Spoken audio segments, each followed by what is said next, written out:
ओम। सभी मेरे प्रिय आदरणीय भाई बहन को सादर प्रणाम।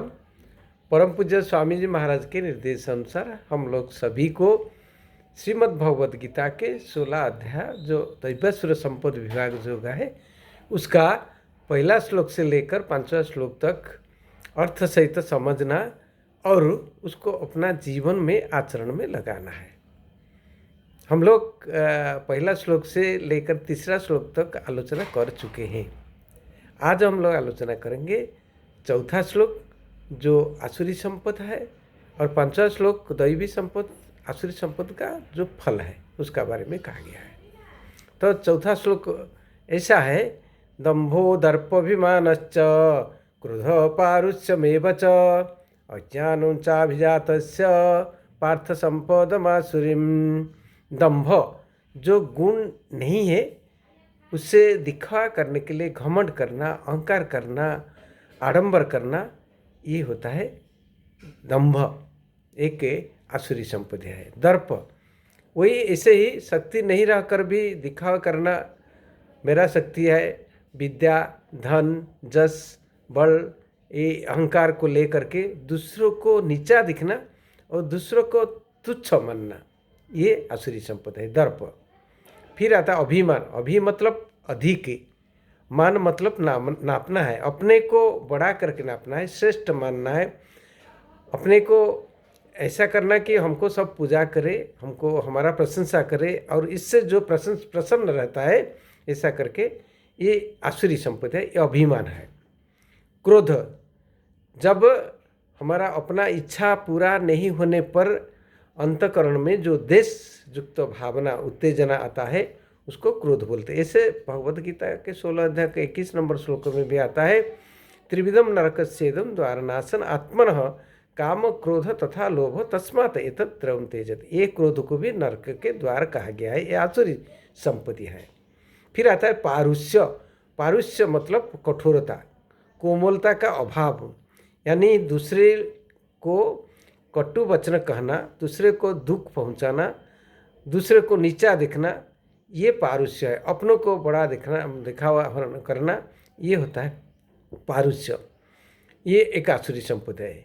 फिर अज्ञान, जो सत्य क्या है, असत्य क्या है, नित्य क्या है, अनित्य क्या है, धर्म क्या है, अधर्म क्या है आदि को ठीक ठीक से नहीं जानना या उसको उल्टा समझना, ये होता है अज्ञान। ये होता है 6 आसुरी संपत्ति है। और फिर आता है फिर 5वां श्लोक आता है, दैवी संपद विमुख्याय निबंधाया सूर्यमता मासु च संपदम दैवीम अभिजातोसि पांडव।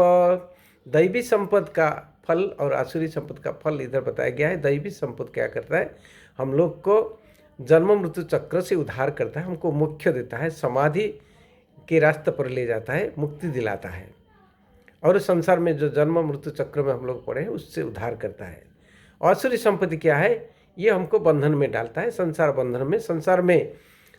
संसार में केवल दुख ही दुख है। संसार में आदि शंकराचार्य कहते हैं, जन्म दुख, जरा दुख, व्याधि दुख, पुनः पुनः संसार सागरात दुख। ये संसार सागर को दुख बताया गया है। तो ये आसुरी लोग का प्रवृत्ति है। तो असुर कौन है, असुसुरा मते इति असुर। असु मतलब प्राण, जो अपने खुद को जिंदा रख करके दूसरों को मार देना, दूसरों को मारना और खुद जिंदा रहने के लिए कोशिश करता है, वही असुर है। तो इसे करके इधर 6 आसुरी संपद बताया गया है। पहले से हम लोग पहला श्लोक, दूसरा श्लोक, तीसरा श्लोक में 26 दैवी संपद बताया गया था। और ये जो बताया गया ये प्रतीकात्मक रूप में इस अध्याय में 16 अध्याय में कहा गया है।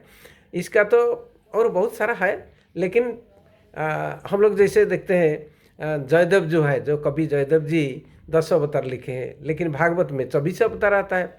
ऐसे करके दैवी संपद बहुत सारा है, असुरी संपद भी बहुत सारा है, लेकिन यहाँ पर इस अध्याय में 26 दैवी संपद और 6 आसुरी संपद के बारे में बताया गया है। तो हम लोग दैवी संपद को अपना जीवन में आचरण में लगा करके और आसुरी संपद को दूर करने के लिए हम लोग सदा कोशिश करेंगे और दैवी संपत्ति को अपना जीवन में आचरण में लगा करके हम ये जो दुर्लभ जन्म हम लोग को मनुष्य जन्म मिला है, इससे हम पुरुषार्थ करके हम ये भव सागर से पार हो जाएंगे, उद्धार हो जाएंगे, मुक्त हो जाएंगे, जन्म मृत्यु चक्र से पार हो जाएंगे।